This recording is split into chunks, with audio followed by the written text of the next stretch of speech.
Assalamualaikum warahmatullahi wabarakatuh. Puji syukur kita panjatkan kehadirat Tuhan Yang Maha Esa, karena malam ini masih diberikan kesehatan hingga bisa berjumpa dan menyapa pemirsa. Tuhan juga membimbing umat manusia untuk membangun informasi tentang hikayat dalam sejarah yang sangat bermanfaat bagi kita semua. Karena manusia melahirkan peradaban dan budaya yang dapat dikenangnya dan sangat penting bagi generasi ke generasi. Begitulah yang terjadi secara terus-menerus. Sebelum lanjut, silakan tekan tombol subscribe agar channel ini terus hidup dan berkembang. Kali ini channel Jawa Buana akan membahas sejarah Kabupaten Sambas. Kabupaten Sambas di Provinsi Kalimantan Barat memiliki 19 kecamatan, 195 desa, dan kelurahan. Batas wilayah Kabupaten Sambas sebelah utara berbatasan dengan Malaysia Timur, Sarawak, dan Laut Natuna. Sebelah selatan berbatasan dengan Kabupaten Bengkayang dan Kota Singkawang. Sebelah timur berbatasan dengan Kabupaten Bengkayang dan Sarawak. Sebelah barat berbatasan dengan Laut Natuna. Untuk melihat sejarah lengkap Kabupaten Sambas, mari saksikan video berikut ini sampai tuntas. Mengenal sejarah panjang Kabupaten Sambas. Kabupaten Sambas adalah salah satu kabupaten di Provinsi Kalimantan Barat dengan memiliki moto Sambas Gerigas. Sambas merupakan wilayah kabupaten yang terletak pada bagian pantai paling barat utara dari wilayah Provinsi Kalimantan Barat. Kabupaten Sambas yang terbentuk sekarang ini adalah hasil pemekaran kabupaten pada tahun 2000. Sebelumnya, wilayah Kabupaten Sambas sejak tahun 1960 meliputi juga Kota Singkawang dan Kabupaten Bengkayang sekarang, di mana pembentukan Kabupaten Sambas pada tahun 1960 itu berdasarkan bekas wilayah kekuasaan Kesultanan Sambas. Sejarah tentang asal-usul kerajaan Sambas tidak bisa terlepas dari kerajaan di Brunei Darussalam. Antara kedua kerajaan ini mempunyai kaitan persaudaraan yang sangat erat. Pada zaman dahulu, di negeri Brunei Darussalam bertahtalah seorang raja yang bergelar Sri Paduka Sultan Muhammad. Setelah beliau wafat, tahta kerajaan diserahkan kepada anak cucunya secara turun-temurun. Sampailah pada keturunan yang ke-9, yaitu Sultan Abdul Jalil Akbar. Beliau mempunyai putra yang bernama Sultan Raja Tengah. Raja Tengah inilah yang telah datang ke kerajaan Tanjung Pura, Sukadana, karena perilaku dan tata keramanya sesuai dengan keadaan sekitarnya. Beliau disegani, bahkan Raja Tanjung Pura rela mengawinkan dengan anaknya bernama Ratu Surya. Dari perkawinan ini terlahirlah Raden Sulaiman.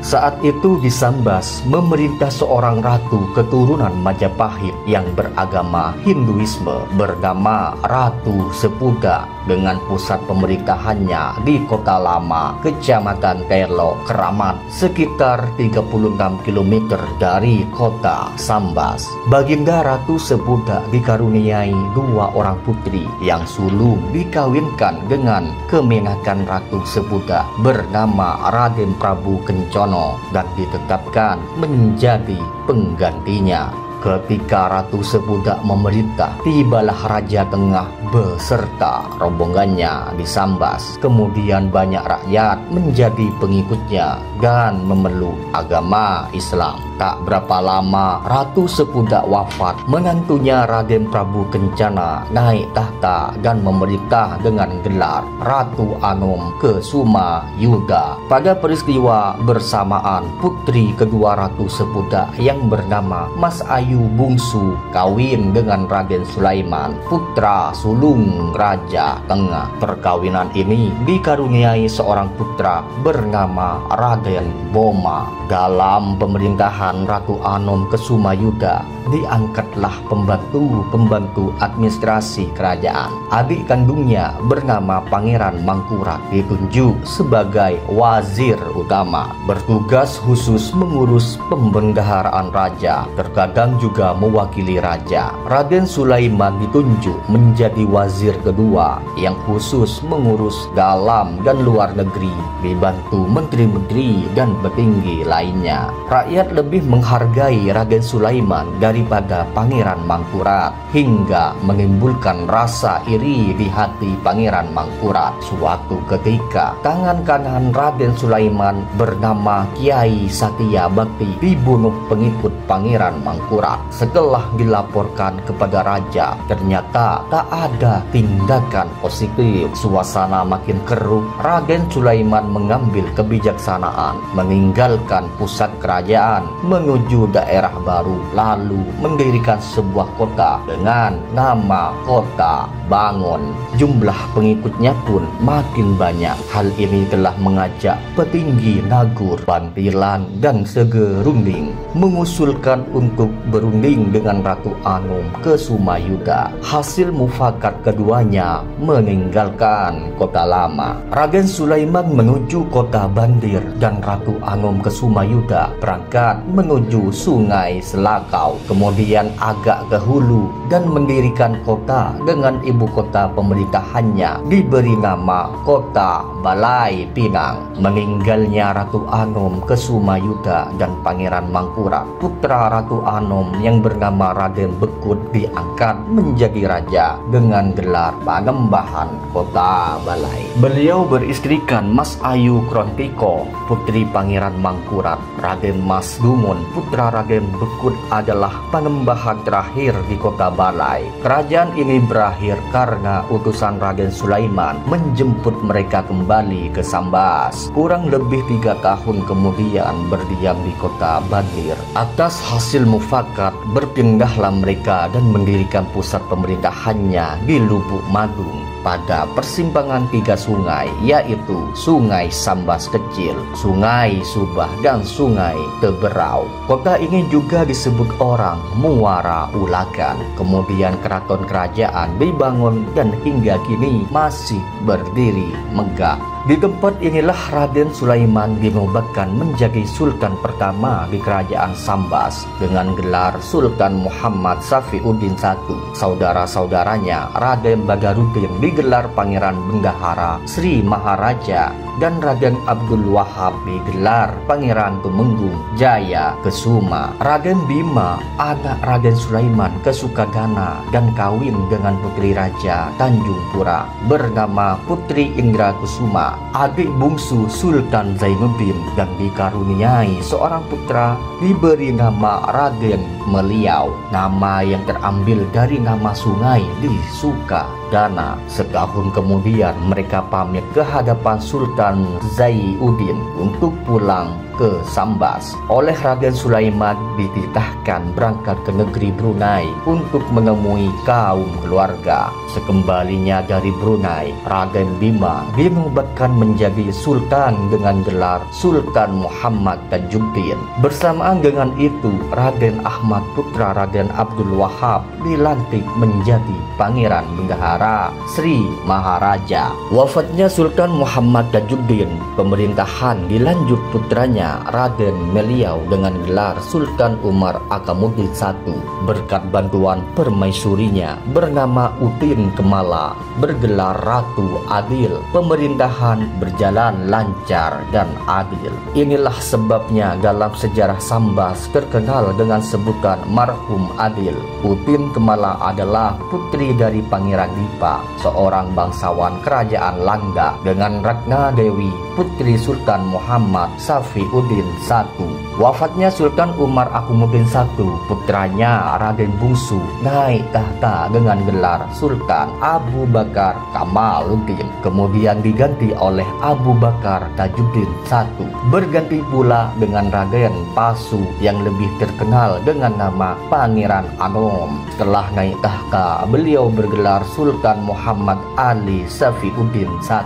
Sebagai wakilnya diangkatlah Sultan Utsman Kamaluddin dan Sultan Umar Akamuddin III. Pangeran Anom dicatat sebagai tokoh yang sukar dicari tandingannya, pengumpas perampok Langun. Setelah memerintah kira-kira 13 tahun, yaitu pada tahun 1828, Sultan Muhammad Ali Safiuddin I wafat. Putranya Raden Ishak, Pangeran Ratu Nata Kesuma, baru berumur 6 tahun. Karena itu roda pemerintahan diwakilkan kepada Sultan Utsman Kamaluddin. Tanggal 11 Juli tahun 1831, Sultan Utsman Kamaluddin wafat. Tahta kerajaan dilimpahkan kepada Sultan Umar Akamuddin III. Memasuki tanggal 5 Desember tahun 1845, Sultan Umar Akamuddin III wafat. Maka diangkatlah putra mahkota Raden Ishak dengan gelar Sultan Abu Bakar Tajuddin II. Tanggal 17 Januari tahun 1848, putra sulung beliau yang bernama Safiuddin ditetapkan sebagai putra mahkota dengan gelar Pangeran Adipati. Tahun 1855, Sultan Abu Bakar Tajuddin II diasingkan ke Jawa oleh pemerintah Belanda. Kembali ke Sambas tahun 1879. Maka sebagai wakil ditunjuklah Raden Toko, Pangeran Ratu Mangkunegara dengan gelar Sultan Umar Kamaluddin. Pada tahun itu juga atas perintah Belanda, Pangeran Adipati diberangkatkan ke Jawa untuk studi. Memasuki tahun 1861, Pangeran Adipati pulang ke Sambas dan diangkat menjadi Sultan Muda. Pada tanggal 16 Agustus tahun 1866, beliau diangkat menjadi sultan dengan gelar Sultan Muhammad Safiuddin II. Beliau mempunyai 2 orang istri. Dari istri pertama, yaitu Ratu Anom Kesumaningrat, dikaruniai seorang putra bernama Raden Ahmad dan diangkat sebagai putra mahkota. Dari istri kedua yang bernama Enci Nana, dikaruniai juga seorang putra bernama Muhammad Arya Diningrat. Sebelum menjabat sebagai raja, putra mahkota Raden Ahmad wafat mendahului ayahandanya. Sebagai penggantinya ditunjuklah anaknya, yaitu Muhammad Mulia Ibrahim. Pada saat Raden Ahmad wafat, Sultan Muhammad Safiuddin II telah berkuasa selama 56 tahun. Beliau merasa sudah lanjut usia, maka dinobatkan Raden Muhammad Arya Diningrat sebagai wakil raja dengan gelar Sultan Muhammad Ali Safiuddin II. Setelah memerintah kira-kira 4 tahun, beliau wafat. Roda pemerintahan diserahkan kepada Sultan Muhammad Mulia Ibrahim. Pada masa pemerintahan raja inilah bangsa Jepang datang ke Sambas. Sultan Muhammad Mulia Ibrahim adalah seorang yang menjadi korban keganasan Jepang. Sejak saat itu berakhir pulalah kekuasaan kerajaan Sambas. Sedangkan benda peninggalan kerajaan Sambas antara lain tempat tidur raja, kaca hias, seperangkat alat untuk makan sirih, pakaian kebesaran raja, payung, ubur-ubur, tombak canggah, meriam lele, 2 buah tempayan keramik dari negeri Cina, dan kaca kristal dari negeri Belanda. Menurut Stadblad van den Nerlandis Indi, yaitu pada tahun 1849, wilayah ini termasuk dalam Zuid-Ooster-Efteling berdasarkan Besluit van den Minister van Staats Guverneur General van Denesland Indi pada 27 Agustus tahun 1849 nomor 8. Pemirsa, informasi tadi tentang sejarah Kabupaten Sambas, Kalimantan Barat mengakhiri perjumpaan kita malam ini. Kami channel Jawa Buana pamit undur diri. Salam Rahayu, Om Swastiastu, salam kebajikan. Assalamualaikum warahmatullahi wabarakatuh. Sampai bertemu kembali dalam video Jawa Buana berikutnya.